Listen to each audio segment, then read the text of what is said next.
Yeah, welcome once again to my YouTube channel. So today we are going to look into motion under gravity. So whenever we talk about motion under gravity, it simply means motion under the influence of gravitational force. Every body on the surface of the earth is being pulled towards the center of the earth by acceleration, known as acceleration due to gravity. The acceleration due to gravity on the surface of the earth is 9.81 meter per second squared. Approximately is 10 meter per second. So such acceleration is said to be acceleration of free fall. So once you're on the surface of the earth, you must be influenced by that very what? Force. Okay, so motion under gravity, we are going to look it in this very way. From the linear motion we are going to convert it to motion under gravity. Now, when a body falls from a certain height, such a body will be pulled or is falling as a result of acceleration due to gravity. Now, in that very case, the normal acceleration will automatically change to g, which has a constant value as 9.81 meter per second squared, or by approximately we have 10 meter per second squared. Then, falling from that very height, the distance, which we normally have as s, will now change from s to h. That's the vertical height. So in that very case, the three equations I treated under linear motion will automatically change. Now from linear equation, we have three equations of motion. We said equations of linear motion. So the three equations of linear motion, where we have the first one as v equal to u plus at, that's the equation 1. We have s equal to ut plus half at squared. That gives equation 2. And v squared equal to u squared plus 2as. That gives equation 3. Now, being that the motion is under gravity, the a will now change to g, while we have s changed to what? To h. So in that case, we have it as equation of motion under gravity. Equation of motion under gravity. It will now become, first we can v equal to u plus a now changes to g. Then we have it as equation 1. Then h, the s now changes to what? To h. So h equal to ut plus half a now changes to g. We have this, equation 2. Then the third equation, which is v squared, equal to u squared plus 2a changes to g, while s changes to h. We have the third equation. So these are the three equations of motion under gravity. Now, you should note this. When a body is being projected vertically upward, the body will always or continuously decreases in its velocity. So because the velocity is changing negatively, then acceleration due to gravity now becomes what? A negative value. But when a body is falling from a height, the body will increase in its velocity, hence making the change of velocity to be positive. Hence acceleration will be what? Positive. So you have to note this, that this a, which is equal to g could be what? Positive or negative. So in such a case, where we have g to be positive, it means what? Upward acceleration. That's the thing is moving vertically upward. But when you have it negative, sorry, when you have it positive, negative, it means upward. So positive means that the body is what? Is moving downward, downward acceleration. Like I said, a body that is falling from a height, its velocity continues to change positively, meaning that the speed of that very body will increase continuously. But when a body is accelerating upwardly, the velocity changes negatively. That's why as a body is being, maybe as a body is moving vertically upward, at a particular point, the body could no longer move. And at that very point, the body will now change the direction and started falling down again. Meaning that it has got to the highest height where the velocity is no more. It can no longer change in its velocity. The velocity there is said to be zero. Hence, when a body is projected vertically upward at a maximum velocity, at a maximum height, the velocity becomes zero. But when a body is falling from a height, the velocity initially from that very height is said to be zero. So please, you have to note this. A body accelerated or projected vertically upward, its initial velocity is known, is not equal to zero. But on getting to the maximum height, that's covering this very height, its velocity becomes zero. But if a body is moving from a particular height, its initial velocity is zero. But the final velocity will not be zero. So when a body is moving upwardly, the initial velocity is not zero, but final velocity becomes what? Zero. But when a body is falling from a height, its initial velocity is zero, but the final velocity is not zero. So that shows that moving upward, the velocity of a body changes in a negative direction. It changes negatively. Then at a particular point, the velocity becomes zero. The body will be exhausted. It will no longer accelerate. Then when a body is falling from a height, then the initial velocity is zero. Then on getting to the ground, it will must have acquired much velocity, of which it will now use to strike the ground. So at this very point, we can now say that for upward motion,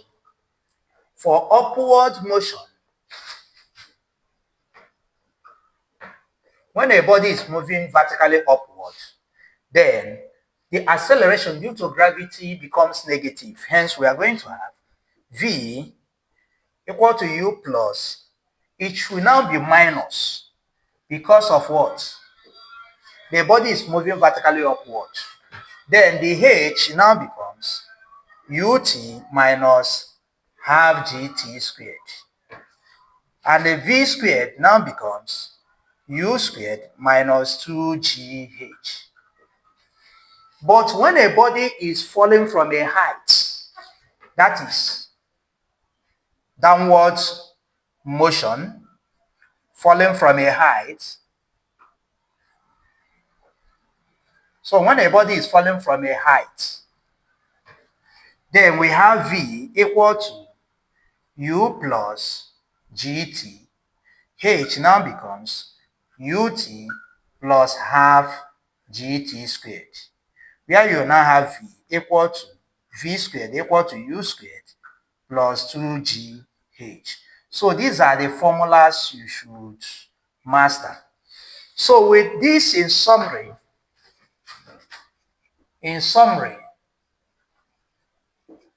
so we have the first equation of motion, which is U plus or minus GT. That's equation 1. We have S equal to UT plus or minus half GT squared, equation 2. And the V squared equal to U squared plus or minus 2GH. Please remember, S is what? Height. So we have this. So this gives the what? The formula for calculating equations of motion under gravity. Now we are going to solve some exercise. Then let's get this exercise. So we have the very first question, exercise 1. It reads, a palm fruit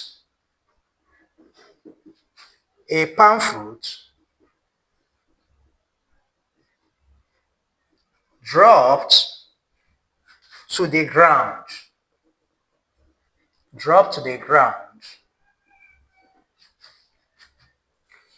from the top of a tree,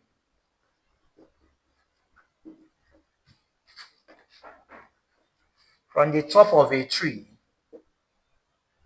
45 meter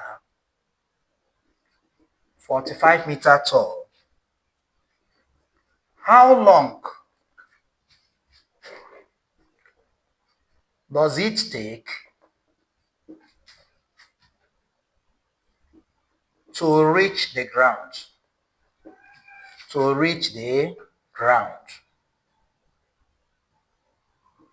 We have G equal to 10 meter per second squared.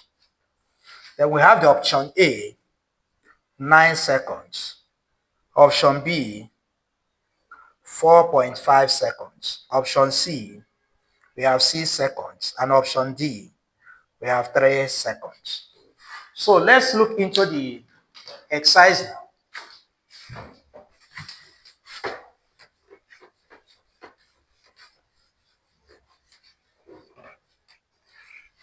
So a palm fruit drops to the ground from the top of a tree.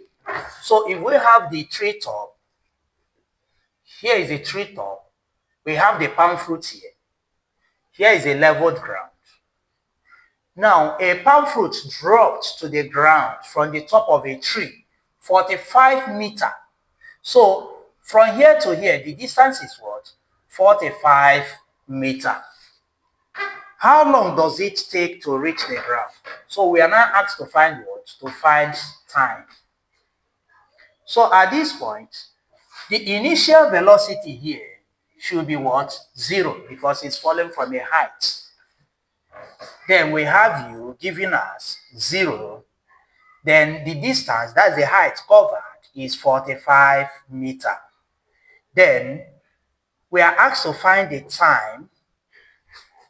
Now, as the body is falling from a height, the acceleration will continue to increase. So our g will becomes what? Positive 10. So we have this because it's increasing. Then we check the formula that has all these parameters. So looking at this, you will observe that the one that will correspond, maybe we check the very first one, we have VUGT. Okay? Okay, we don't have V in these parameters given. So check the formula that did not have V, and that should be the second formula. So in that case, we are using H equal to UT plus half GT squared. Then we are now looking for the value of time. So if we do the substitution, we have H equal to, because U is 0, if you put 0 here, 0 times T will give us what? 0. So we are now left with this. So in that case, look at the formula we are now working with. So in order to get the value of time, then we might decide to get a short formula from what we've got now. We have H equal to half, maybe half now becomes GT squared all over 2. So if you cross multiply, in order to make T the subject, we have 2H equal to GT squared. So divide both sides by G, you have this. So we have T squared equal to 2H all over G. Take the root of both sides. If you take root of both sides, you are going to have what? T equal to square root of 2H all over G. So this is now a formula, which whenever you see this kind of equation, you might just use it. So this is a time. It will now take it to fall from this very height down to this very point. with time, the same time it will take an object to fall from a height will be the same time it will take it to return to that same height. So you have it as a formula. So in an exam, maybe objective exam, where you are asked to find time of a body to reach a particular height, you can just employ this very formula. Or height, the time taken by a body to fall from a height. Then you use this very formula. Therefore, we now have time equal to 2h all over g, which will now give square root of 2 times height. Then we have our height to be 45. Then divided by acceleration due to gravity, which is 10. So t becomes 2 times 45 is 90 divided by 10. So if you divide this, we have t to be square root of 9. And square root of 9 will give us what? 3. Hence we have what? 3 seconds. And that gives the answer D. Now let's take another exercise on this. Let's take another exercise.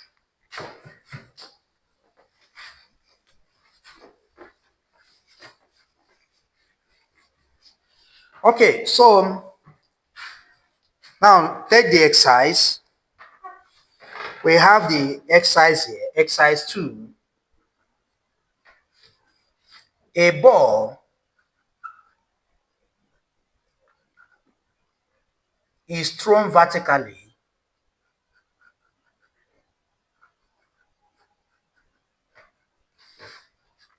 upwards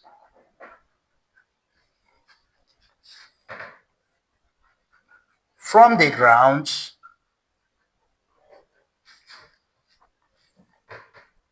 with an initial velocity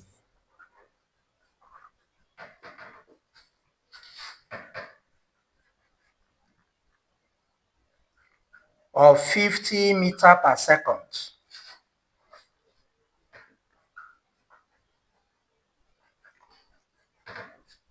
What is the total time? What is the total time spent by the ball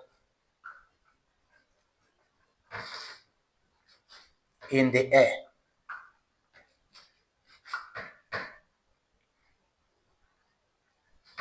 What is the total time spent by the ball in the air? Okay, now to solve this very exercise, let's explain this using the diagram. A ball is thrown vertically upward from the ground. So if here is the ground, then this ball is thrown vertically upward from the ground with an initial velocity 50 meters per second. What is the total time spent by the ball in the air? Of course, when you throw a ball vertically upward, the ball will get to a point and return back to that same point of projection. So now what will be the total time taken in order to get to this very level again? Now the velocity of projection is 50 meters per second. So at this very point, it will be better to get the time taken to reach the maximum. Like I told you, the time taken to reach the highest point there is still the same time it will take that variable to return to that same level. So if you can get the time taken to reach the maximum, then you times it by 2. It gives you the total time spent in air. Because the total time spent in air is the time taken to get to that maximum and the time taken for that ball to return to that same height. Now, I have given you a formula which we derived here together. So we have a time taken to reach the maximum. Maybe we said this time taken to reach the maximum, which we have it as square root of 2h all over g. So at this point, we have the initial velocity. Wow, the initial velocity here is not in this very formula. Then we can get the initial velocity from the next formula we have, which is equation 1. We have equation 1. As the body is being projected vertically upward, we have our formula to be u minus gt. So at this point, the body is being projected vertically upwards, which we have negative g. So if here is final velocity, like I told you, the final velocity here will be 0, because at maximum, final velocity is 0. So here we have what? 0. V now becomes 0. While initial velocity is what? Is 50. Then minus g. The g is given to be 10. So we have it 10 times t. So what will be the t? So at this point, we have 0 equal to 50 minus 10 times t will give what? Minus 10t. Now, if minus 10t should come over here, we have 10t equal to 50. So at this point, you divide by 10, divide by 10. So the t becomes what? 5 seconds. So no need of using this very formula, because the question we are given 50 meter per second. So we are not using this. If they gave us height, then we use this. So we have the time taken to reach the maximum. That same time will still be taken to return to that same platform. For that reason, we said time taken to return to that same level, to the same level, will now be equal to 5 seconds. So meaning that the total time is the what? Time taken to get to the maximum plus time taken to return to the same level, which will now be 5 plus 5, which is 10 seconds. Or simply, you now say that the total time spent in air, total time spent in air equal to time taken to get to the maximum plus time taken to return from the maximum. So we have what? 10 seconds. So this gives what? The simplification of this very exercise. Maybe we continue next time. If what we did interests you, please subscribe, share for others to learn as well. See you on the next class.